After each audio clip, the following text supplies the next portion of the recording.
Welcome everyone. उम्मीद है कि आप सब लोग खैरियत से होंगे। सर आज की क्लास में हम ये देख लेते हैं कि अगर मैं आपको भेजूं प्रॉपर्टी प्लांट एंड इक्विपमेंट का ऑडिट करने के लिए तो आप उसका ऑडिट कैसे परफॉर्म करेंगे। But before you do audit आपको पूरा क्रिस्टल क्लियर कॉन्सेप्ट होना चाहिए कि हम पीपी के अंदर वेरीफाई क्या क्या करेंगे।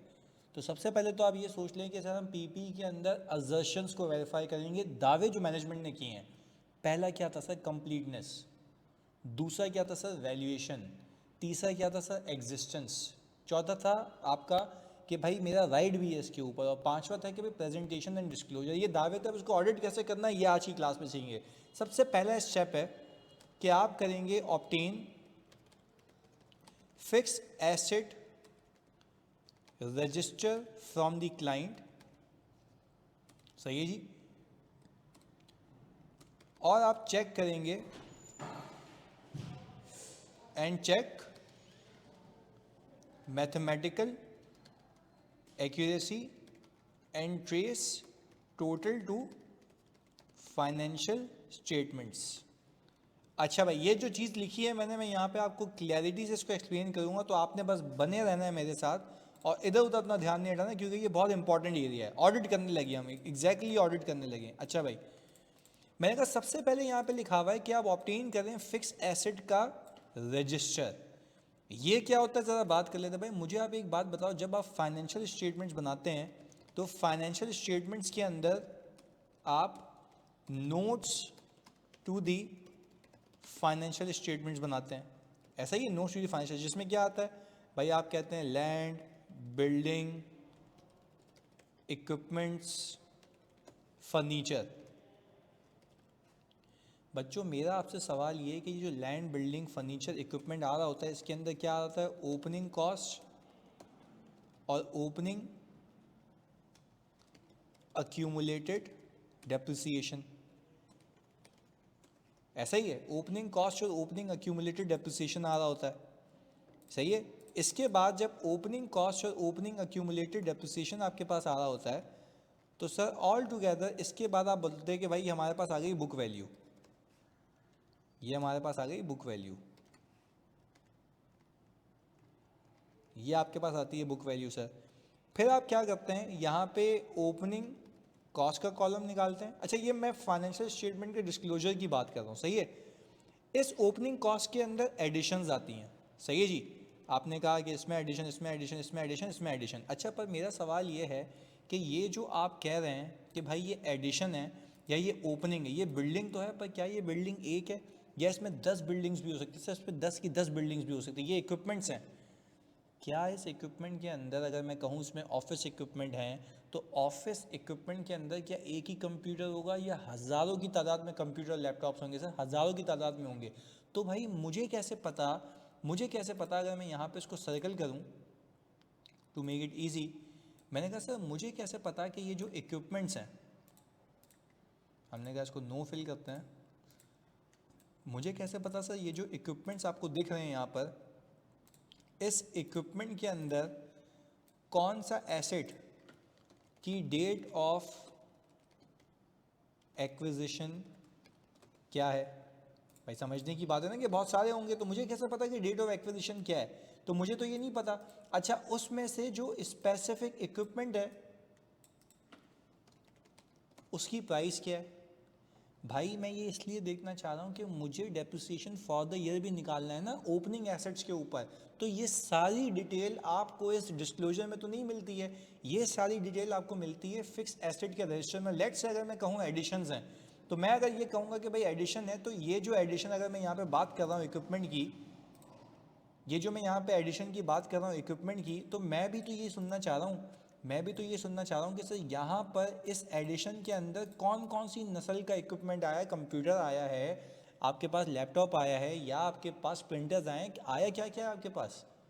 तो वो सारी चीज़ें आपको यहाँ तो नहीं पता लग रही। यहाँ पे तो सम आता है बच्चों, यहाँ पे तो सम आता है, उसकी डेट ऑफ एक्विजिशन, ये सारी डिटेल आपको मिलती है फिक्स एसेट रजिस्टर के अंदर, जो इस तरीके का होता है। मैं आपको बताता हूँ। यहाँ पे आती है कैटेगरी। सही है जी। इसको अलग से भी कर लेते हैं ताकि मैं आपको बताऊँ। फिक्स एसेट रजिस्टर आपको बना के दिखा देता हूँ मैंने कहा सर। अच्छा, यहाँ पे आ रही होती है कैटेगरी, सही है जी। कैटेगरी में आपके पास आता है इक्विपमेंट्स, सही है जी। और मैं लेट से कह रहा हूँ कि ये कैटेगरी आ रही है इक्विपमेंट्स की, सही है जी, ये कैटेगरी आ रही है इक्विपमेंट्स की कैटेगरी चल रही है। अच्छा, फिर हमने कहा एसेट टाइप, उसने कहा कि भाई कंप्यूटर है, सही है, और उसने कहा कंप्यूटर है, और फिर यहाँ पे आ रहा होता है सब टाइप कि भाई कंप्यूटर में आपके पास डेस्कटॉप है, सही है, लिनोवो का,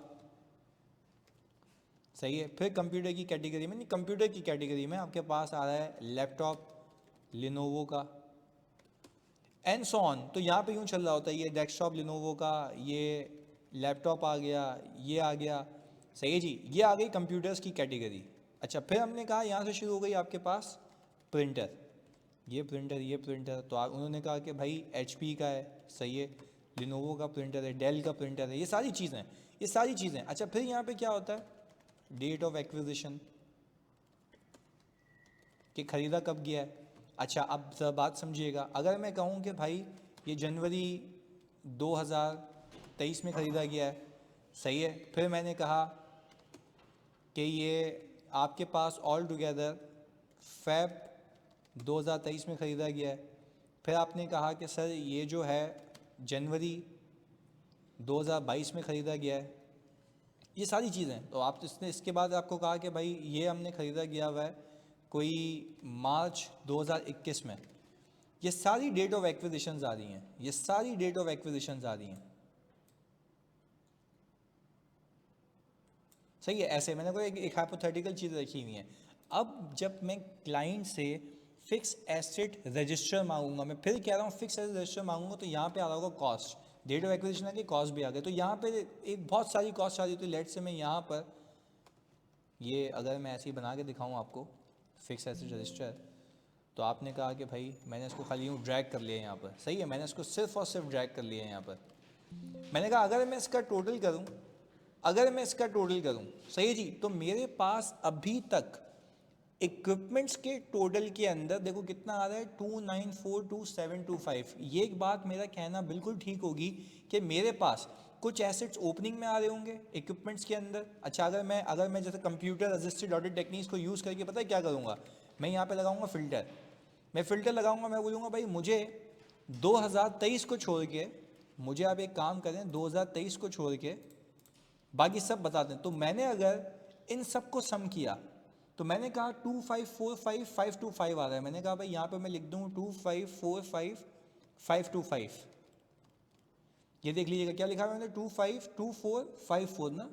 अच्छा, मैंने कहा 2545 है, ओके, मैंने कहा 2545525। अच्छा, ये मुझे कैसे पता लगा सर ये ओपनिंग कॉस्ट है, भाई मैंने यहाँ पे फिल्टर लगा लिया, मुझे कैसे पता लगा ये कंप्यूटर इक्विपमेंट्स आपके ओपनिंग में होंगे, भाई ओपनिंग में ऐसे पता लगेगा, मैंने फिल्टर लगा लिया डेट ऑफ एक्विजिशन के ऊपर। मैं जैसे ही फिल्टर लगाया मुझे पता लग गया 2545525 के आपके ओपनिंग एसेट्स हैं, तो वो ओपनिंग में आ रहे होंगे, ये रहे, ये लास्ट ईयर वेरीफाई हुए होंगे। अच्छा, अब मैंने कहा कि भाई मुझे देखना है एडिशंस कितनी है, तो मैंने कहा भाई चलो भाई एक काम ये करते हैं, इन सबको हटाओ, सिर्फ मुझे 2023 दिखा दो। तो मैंने कहा ये एडिशंस हैं कितने की, 397,200 की, मैंने यहाँ पे आया, मैंने कहा 397,200 की एडिशंस हैं। अच्छा, अब मैंने कहा जब मैं इसको सम करूँगा, तो मैंने कहा मेरे पास है कि 2942725। अब मैं अगर इसमें से फ़िल्टर हटा दूँ बच्चों में, अगर इसमें से फ़िल्टर हटा दूँ एंड मैं कहूँ कि चलो भाई सब देखते हैं, तो देखो 2942725। सर ये ब्रेकअप कि इसके अंदर कौन कौन से एसेट्स हैं, ये सारी चीज़ें बच्चों मुझे कहाँ पता लगेंगी, फिक्स एसेट के रजिस्टर में। इवन फिक्स एसेट के रजिस्टर में कॉस्ट का कॉलम नहीं आ होता, इसमें अक्यूमुलेटेड डेप्रिसिएशन भी आ रहा होता है, सही है जी, अक्यूमुलेटेड डेप्रिसिएशन आ रहा होता है आपके पास ओपनिंग बैलेंस। और लॉजिकल सी बात है, ओपनिंग बैलेंस सिर्फ उन एसेट्स का आ रहा होगा जो साल के शुरू में मौजूद थे, 2023 वाले पे ओपनिंग नहीं आ रहा होगा। फिर यहाँ पे आता है डेप्रिसिएशन फॉर द ईयर, सही है जी, और फिर आपके पास ये जो अक्यूमुलेटेड पे डिस्पोजल्स भी आ जाते हैं जो फॉर द ईयर आपके चले गए। तो ये सारी चीज़ें, ये सारी डिटेल्स बच्चों आपको कहाँ पे मिलती हैं, सर फिक्स एसेट के रजिस्टर के अंदर। तो again again again again again मैंने सबसे पहले क्या किया है, ये देखो, सबसे पहले मैंने फिक्स एसेट का रजिस्टर ऑब्टेन किया है, जो मैंने यहाँ पे दिखा दिया आपको, इस तरीके का होता है, और मैंने आपको उसकी कुछ चीज़ें दिखा दी हैं कि भाई ऐसे होते हैं, क्योंकि देखो अगर प्रैक्टिकल एक्सपोजर नहीं होगा तो आपको ऑडिट कैसे करने में मज़ा आएगा। खैर, सबसे पहले मेरा काम किया, मैंने फिक्स एसेट रजिस्टर को पिक कर लिया। इसमें ओपनिंग, एडिशन, डेप्रिसिएशन, डिस्पोजल सब होता है बच्चों। हमने क्या किया, जैसे ही मैंने इसका फिक्स एसेट का रजिस्टर ऑब्टेन किया और उसके बाद देखो मैंने क्या लिखा हुआ है, चेक की मैंने मैथमेटिकल एक्यूरेसी, चेक की मैंने मैथमेटिकल एक्यूरेसी कि क्या वो फिक्स एसेट रजिस्टर सही है भी या नहीं है। अच्छा, जैसे ही बच्चों मैंने मैथमेटिकल एक्यूरेसी चेक की तो मुझे कुछ आंसर्स मिले ये वाले कि 397, 200 और ये वाले आ गए। अच्छा, फिर मैंने क्या किया, इसको ट्रेस किया किसको, किससे, फाइनेंशियल स्टेटमेंट से। अच्छा, टेक्निकली पता है मैंने ये जो हरकत की है, बात सुकून से समझिएगा, टेक्निकली जो मैंने ये हरकत की है इससे मैंने एक असर्शन को वेरीफाई किया है जिसका नाम है सर कंप्लीटनेस, जिसका नाम है कंप्लीटनेस। ये बहुत इंटरेस्टिंग चीज़ें हैं जो अब हम सीख रहे हैं। मैंने कहा सर यहाँ पे जो मेरी असर्शन वेरीफाई होती है ना वो है कंप्लीटनेस। सर ये कैसी बात कर दी आपने कि आपने कंप्लीटनेस वेरीफाई, अभी मैं भी आपको प्रूव करके दिखाता हूँ। भाई मुझे एक बात बताओ, मुझे ये खदशा है कि मेरे फाइनेंशियल स्टेटमेंट्स कंप्लीट हैं भी या नहीं है, क्योंकि मैनेजमेंट कह रही है कंप्लीट है, तो मुझे कंप्लीटनेस चेक करने का मेरे पास एक हथियार क्या है, मैं बोलूँगा भाई जिस फिक्स एसेट रजिस्टर को यूज़ करके आप लोगों ने क्लाइंट ये फाइनेंशियल स्टेटमेंट बनाया, मुझे वो फिक्स एसेट रजिस्टर दे दो। मैंने उसकी मैथमेटिकल एक्यूरेसी को चेक किया और उसके जो जो टोटल फिगर्स आ रहे थे वो उसको आके अपने डिस्क्लोजर से फाइनेंशियल स्टेटमेंट से मैच किया, ताकि मैं एक चीज़ इंश्योर कर पाऊँ कि क्या वो सारी चीज़ें फाइनेंशियल स्टेटमेंट्स में दिखती भी हैं या नहीं। तो लेट्स से अगर मैं एक्यूमुलेटेड डेप्रिसिएशन की बात कर रहा होता, अगर मैं एक्यूमुलेटेड डेप्रिसिएशन की बात कर रहा होता तो मैं उसके एक्यूमुलेटेड डेप्रिसिएशन का टोटल देखता कि क्या वो टोटल यहाँ पर रिफ्लेक्ट हो, क्योंकि बाज़ अगर आप क्लाइंट पे जाएंगे तो फिक्स एसेट रजिस्टर में फिगर कुछ और आ रही होगी, यहाँ पे कुछ और आ रही होगी, मतलब उन्होंने उसकी पूरी एंट्री अब तक पार्क नहीं की। यानी ऐसा भी हो सकता है कि भाई कुछ चीज़ें फिक्स एसेट रजिस्टर में आ गई हूँ बट आपके लेजर में नहीं आई हो, तो भाई ये बात भी तो आपने ध्यान में रखनी है ना कि जो चीज़ें मेरे फिक्स एसेट रजिस्टर में आ रही हैं वो मेरे फाइनेंशियल स्टेटमेंट्स में आ गई हूँ, अदरवाइज मेरे फाइनेंशियल स्टेटमेंट्स कंप्लीट नहीं है। तो आपको एक बात समझ आ गई, तो पहला स्टेप क्या है कि भाई किसी भी चीज़ को ऑडिट करने से पहले पहले उसका डेटा लो। तो आपने कहा भी मुझे फिक्स एसेट रजिस्टर दे दें, आपने सबसे पहले काम करके देखो इसी के ऊपर अगर काम शुरू कर लेते, आप में से कोई एक बच्चा उठे बोले यार सर मैं तो फिक्स एसेट रजिस्टर लेके मैं टोटल वोटल को चेक नहीं कर रहा, मैं इसके ऊपर डेप्रिसिएशन कैलकुलेट कर रहा हूँ। भाई तुम वो कर लेना, पर पहले ये तो देख लो कि क्या तुम्हारे फाइनेंशियल स्टेटमेंट्स कंप्लीट हैं। ऐसा तो नहीं है वहाँ से चीज़ें उठ के सही नहीं तो मैच किससे करोगे, तुम्हें तो फाइनेंशियल स्टेटमेंट्स पे ओपिनियन देना है, तो तुम पहले कंप्लीटनेस को इंश्योर करो। खैर, तो इसमें कंप्लीटनेस कैसे इंश्योर करेंगे, एडिशंस भी चेक करेंगे, ओपनिंग भी फिल्टर लगा के चेक करेंगे, टोटलिटी में क्लोजिंग भी चेक करेंगे, डेप्रिसिएशन फॉर द ईयर भी चेक करेंगे, कंप्लीटनेस वाइज मैचिंग करेंगे कि वहाँ से चीज़ यहाँ आ रही है। अच्छा अब इत्मीनान हो गया कि वहाँ से चीज़ यहाँ आ रही है। अब मैं एक काम करूँगा कि अब इसके बाद जो ऑडिट होता है कि मैं डेप्रिसिएशन एडिशन सब वेरीफाई करूँगा एक एक करके, बट अगेन अभी हौले हौले अभी से मैं कंप्लीटनेस की बात कर रहा हूँ सर। फिर आप में से मुझे कोई ये पूछे कि सर कंप्लीटनेस में क्या बस यही होगा, नहीं बच्चों, कंप्लीटनेस में से यही नहीं होगा, फिर मैं एक और काम करूँगा, trace on sample basis perform floor to sheet count. बात समझिएगा, मैंने ये कहा बहुत सुकून से समझना। अब मैं बात कर रहा हूँ कंप्लीटनेस की, मुझे ये भी तो खदशा है कि हो सकता है ये फिक्स एसेट रजिस्टर के अंदर ही चीज़ें नहीं आई हुई हों, तो मैं क्या कर लूँगा। भाई सवाल मेरा समझे, मैं कह रहा हूँ कि अगर फिक्स एसेट रजिस्टर के अंदर ही मेरी चीज़ नहीं आई हो तो मैं क्या कर सकता हूँ, फिर तो यहाँ से उसको वेरीफाई करना ही फजूल है। तो इसके लिए भी एक प्रोसीजर बनाया गया, इसलिए कहा गया कि भाई आप एक काम करें, आप क्लाइंट के बंदे को पकड़ के जाएं और बोलें ये कंप्यूटर है ना, मुझे बताओ ये कंप्यूटर फिक्स एसेट रजिस्टर में कहाँ आ रहा है। तो क्लाइंट बोलेगा मैं समझा नहीं बात तुम्हारी यार, कि ये क्या मतलब हो गया कि ये कहाँ आ रहा है। भाई मैंने कहा आप लोगों ने टैगिंग की हुई है ना, हमने कंट्रोल में सीखा हुआ एसेट की टैगिंग होती है, किसके पास है ये एसेट ये बताओ। तो मैंने कहा भाई मैं ऐसे ही जाऊँगा किसी के पास, मैं वो लैपटॉप उठाऊँगा, मैं बोलूँगा उसके ऊपर टैग लगा हुआ, मैं बोलूँगा मुझे बताओ ये वाला एसेट जो मैंने पिक किया ये आपकी शीट में कहाँ आ रहा है। इसको हम कहते हैं कंप्लीटनेस। इससे मैंने सिर्फ ये चेक किया क्या ऐसा तो नहीं है कि जो एसेट को मैंने पिक किया वो फिक्स एसेट के रजिस्टर में ही ना हो, फिक्स एसेट के रजिस्टर में ना हो, तो मैंने ये मेक श्योर किया है कि भाई वो एफएआर में होना चाहिए, तो उसको हम क्या कहते हैं, फ्लो टू शीट।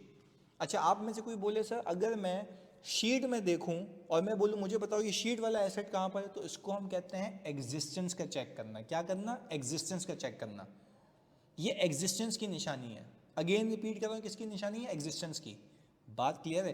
खैर, तो अब हमने कहा कि भाई चलें सर, ये ऑन सैम्पल बेसिस हमने फ्लोर टू शीट परफॉर्म कर लिया। तो देखें, फ्लोर टू शीट में और शीट टू फ्लोर में फ़र्क है। यहाँ पे हम कंप्लीटनेस की बात कर रहे हैं। तो अगर आप शीट से फ्लोर पे जाओगे तो आपका मकसद अलग है। शीट से फ्लोर पे जाने का मतलब है आप कह रहे चलो शीट तो सही है, पर क्या ये चीज़ जो शीट में आ रही है वो एग्जिस्ट करती है नहीं करती? This is existence. इसको हम कहते हैं डायरेक्शनल टेस्टिंग। क्योंकि अगर आपने डायरेक्शन गलत पिक की तो आपकी असर्शन गलत वेरीफाई हो रही है। तो आपने खौफ खाना है उस दिन से कि जब एग्जामिनर आपको बोले कि भाई इस प्रोसीजर के परफॉर्म करने से कौन सी असर्शन वेरीफाई होगी, ये बता तो हम उस पर काम कर रहे हैं। खैर, मैंने कहा भाई कंप्लीटनेस के लिए आपने कितने काम किए? 2 काम किए। एक तो आपने फिक्स एसेट रजिस्टर लिया और उसके टोटल को मैथमेटिकली एक्यूरेसी चेक किया, उसको ट्रेस कर लिया फाइनेंशियल स्टेटमेंट से। सर क्या हमें ऐसे ही याद करना है, अंग्रेजी याद कर लेनी है आपको और अगेन एंड अगेन रिपीट करनी है, खुद ही याद हो जाएगी? दूसरा, सैम्पल बेसिस के ऊपर मैंने क्या करना है? फ्लोर टू शीट काउंट करना है। अच्छा, फ्लोर पे गया, मैंने बोला भाई ये एसिड है, ये बताओ ये तुम्हारे शीट में कहाँ आ रहा है? तो सर शीट टू फ्लोर क्यों नहीं करते? वो एग्जिस्टेंस के लिए, इसको बात को याद रखिएगा। खैर, फिर मैंने कहा तीसरा procedure, on sample basis perform sheet to floor. अच्छा, मैंने कहा सर इस वाली हरकत से क्या होगा? सर इस वाली हरकत से टेक्निकली जो है हमारी एग्जिस्टेंस वेरीफाई होगी। अच्छा, अब बाज़ औक़ात तुम्हें एग्जामिनर ऐसे भी घुमाएगा, वो बोलेगा कि भाई क्योंकि एम्प्लॉयज़ रिमोटली काम करते हैं, तो उस केस के अंदर तुम एग्जिस्टेंस को कैसे वेरीफाई करोगे? उसमें तुम बोलोगे कन्फर्मेशन विल बी सेंड, यानी हम इसको यूँ लिखते हैं, on sample basis send confirmation to employees. अच्छा, कन्फर्मेशन टू एम्प्लॉयज़ मतलब भाई आप सैम्पल बेसिस पे एम्प्लॉयज़ को कन्फर्मेशन भेजें कि आप, और उनसे पूछें कि आप ये बता दें कि क्या ये एसिड आपके पास मौजूद है या नहीं है। सिंपल हो गई बात। अगर वो कह देगा यस, तो इससे भी एग्जिस्टेंस वेरीफाई हो जाएगी, पर आप खुद पूछेंगे उससे। तो ये एक तरीका कार है ये मैच करने का कि वो चीज़ एग्जिस्ट भी करती है। अगेन यहाँ पे मैं कंप्लीटनेस की बात नहीं कर रहा, मैं एग्जिस्टेंस की बात कर रहा हूँ। तो मैंने क्या किया, मैं शीट से फ्लोर पे गया और जो एसिड आ रहा है और जो रिमोटली काम कर रहे हैं उनके पास मैं पहुंच नहीं सकता, तो मैंने बोला भाई कंफर्मेशन भेजो। उससे कंफर्म किया मैंने, तो उसने बोल दिया हाँ भाई मेरे पास है, तो मेरा ये वेरिफिकेशन हो गई। यानी मैंने ये देख लिया कि जो मैनेजमेंट कह रही है मेरी चीज़ें कंप्लीट हैं, वो भी टिक। मैंने कहा जो चीज़ है वो एग्जिस्ट भी करती है, वो भी टिक। बात क्लियर है? अच्छा खैर, फिर हमने कहा कि सर ये तो चलें, एग्जिस्टेंस का वेरीफाई हो गया ना, एग्जिस्टेंस की वेरिफिकेशन हो गई। अब हम सेपरेटली काम करते हैं एडिशंस के ऊपर। अच्छा, सबसे पहले हम कहेंगे select a sample of additions and vouch them to supporting documents. अच्छा, मुझे आप एक बात बताएं, जो मेरे पास एडिशंस आ रही हैं उस पर भी तो अलग से काम करूँगा ना, कि भाई देखो ओपनिंग तो था, मैंने मैथमेटिकल एक्यूरेसी वगैरह चेक कर ली, पर जो एसिड हिस्सा लाएँ मुझे उस एडिशन के लिए भी, बात सुकून से समझिएगा, उस एडिशन के लिए भी तो मैंने क्या करना है सर, उस एडिशन के लिए भी तो मैंने काम करना है। तो मैं क्या सारी चीज़ें चेक करूँगा सैम्पल बेसिस पे? अगर 500 कंप्यूटर्स आए तो 500 के इन्वॉइस चेक करोगे सर? Practically impossible. तो मैं क्या करूँगा, सेलेक्ट करूँगा sample of addition, sample and vouch them to supporting documents का मतलब है उसकी इन्वॉइसेस ले लूँगा। अच्छा, फिर इन्वॉइसेस देख के मुझे क्या पता लगेगा sir? Valuation and right. Rights and valuation की आपकी असर्शन थी ना, तो वैल्यूएशन असर्शन भी वेरीफाई हो जाएगी, राइट की असर्शन भी वेरीफाई हो जाएगी। अच्छा, फिर जब मैंने सैम्पल बेसिस पर सेलेक्ट कर लिया, मेक श्योर, अच्छा हम सेलेक्ट सैम्पल कर लिया, vouch them to supporting document कर लिया, फिर हम बोलेंगे कि वी विल ट्रेस दैट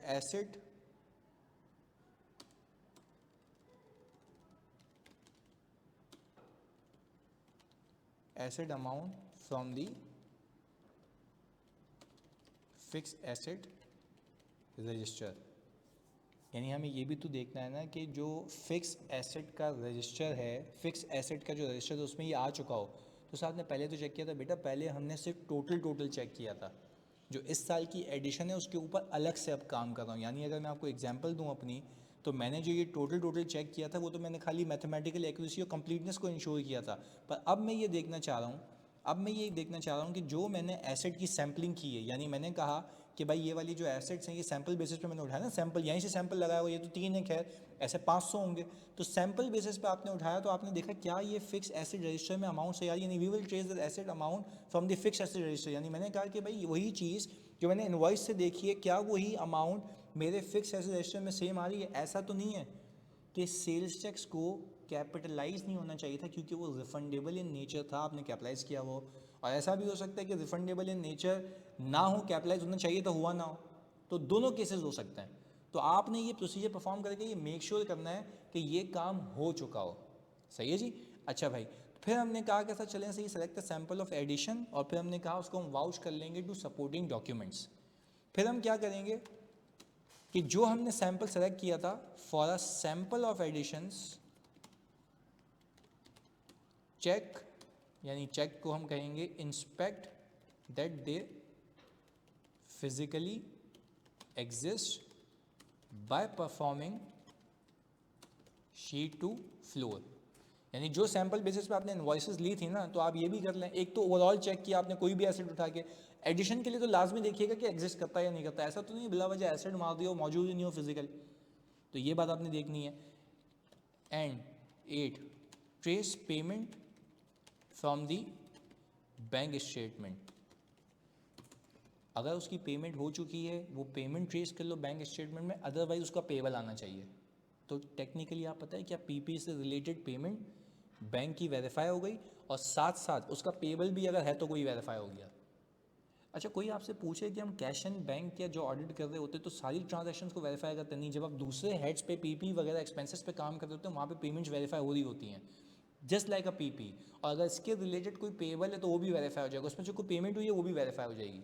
बात क्लियर है। खैर, फिर हमने कहा अब हम बात कर लेंगे सेपरेटली डिस्पोजल्स की। अच्छा, अब डिस्पोजल भी बहुत सारे हो सकते हैं, तो हम बोलेंगे कि भाई 9th के अंदर select a sample of disposals, recalculate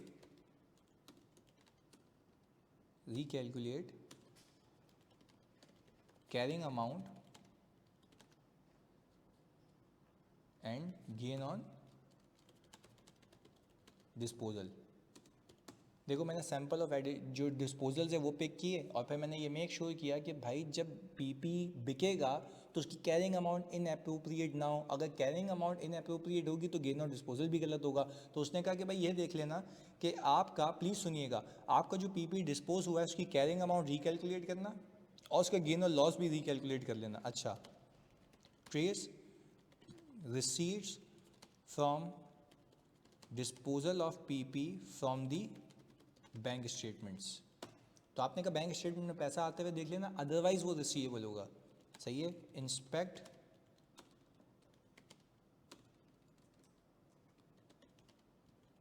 agreement of sale of PP, यानी जब बेचा होगा तो उससे कोई एग्रीमेंट हुआ होगा, उसकी कोई रसीद बनी होगी, वो चेक कर लेना। अच्छा, फिर 12वां, make sure that asset have been removed from the fixed asset register। Sir ये क्यों कर रहा हूँ मैं भाई, मैं ये इसलिए कर रहा हूँ क्योंकि अगर आपने ये मेक श्योर नहीं किया तो उसके ऊपर भी डेप्रिसिएशन आ जाएगा, वो फाइनेंशियल स्टेटमेंट में पार्क हो जाएगा। तो आपने ये मेक श्योर करना है कि भाई वो जो एसेट है वो फाइनेंशियल स्टेटमेंट्स पे रिमूव हो गया हो, जैसे कि आप ये मेक श्योर करते हैं कि जो एसेट आया हो वो रिकॉर्ड हो चुका हो। बात क्लियर है। अच्छा, टेक्निकली आप पता है क्या कर रहे हैं, जो आपका डिस्क्लोजर होता है ना जिसमें एडिशन डिस्पोजल होती है उसको वेरीफाई करना है, पर उसका तरीका कार बता रहा हूँ इन अ वेरी प्रैक्टिकल मैनर। अच्छा, तो क्या हम ये कह सकते हैं कि सर इससे भी ये जो रिकैलकुलेट कर रहा हूँ मैं, इससे मुझे वैल्यूएशन असर्शन वेरीफाई हो जाएगी, ऐसा ही है। अच्छा भाई, खैर, और हमने ये कहा कि सर अब हम बात कर लेते हैं डेप्रिसिएशन की इटसेल्फ। अच्छा, आप ज़रा बहुत मोहतात होकर सुनिएगा। डेप्रिसिएशन के लिए वो कहता है कि before you calculate depreciation, directly recalculate नहीं करना, वो सबसे पहले ये कहता है। सही है जी, हम इसको ज़रा यहाँ से उठा लेते हैं।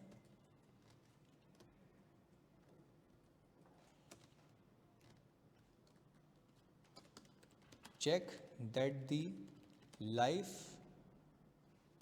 rates of assets are appropriate।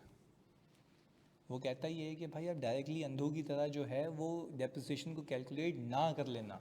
आप सबसे पहले ये देख लो कि क्या जो डेप्रिसिएशन के रेट्स हैं और लाइफ है वो अप्रोप्रिएट है या नहीं है। क्योंकि एग्जांपल है, देखो एस्टीमेट है ना, एस्टीमेट में क्लाइंट गेम कर सकता है। मैं आपको इसकी बेसिक एग्जांपल दूं, मेरे क्लाइंट ने एक सॉफ्टवेयर खरीदा, पहले वो सॉफ्टवेयर 3 साल तक चला रहा था, 3 साल के ऊपर वो अमोटाइज कर रहा था। अब उसने नया सॉफ्टवेयर खरीदा, बोला 15 साल चलाऊंगा। मैंने कहा यार हाउ इट इज़ पॉसिबल कि इन अ वेरी डायनामिक इन्वायरमेंट आप उसको 15 साल पे अमोटाइज करेंगे, उसकी बेसिस होनी चाहिए।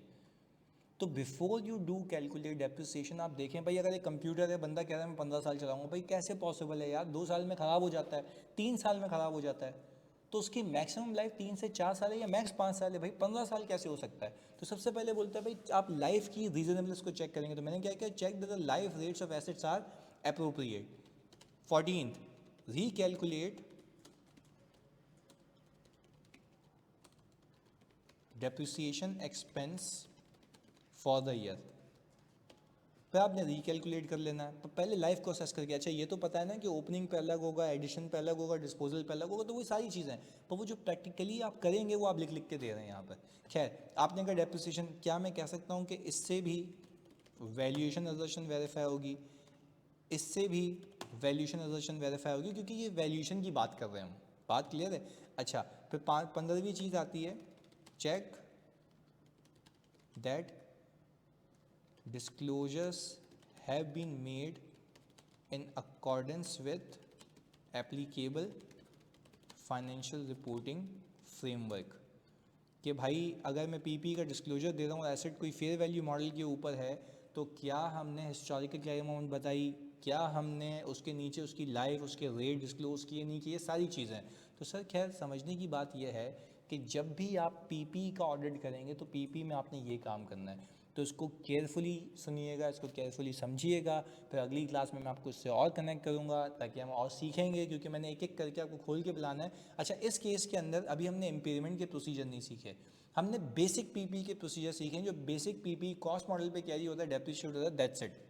जिसमें खरीदना है, बेचना है, एग्जिस्टेंस की वैल्यूएशन है, राइट्स की वैल्यूएशन है, सारी चीज़ें वेरिफिकेशन। इसमें कोई इम्पेयरमेंट अभी नहीं सिखाई मैंने, कोई फेयर वैल्यूएशन नहीं सिखाई, वो बाद में सीखेंगे। जज़ाकल्लाह।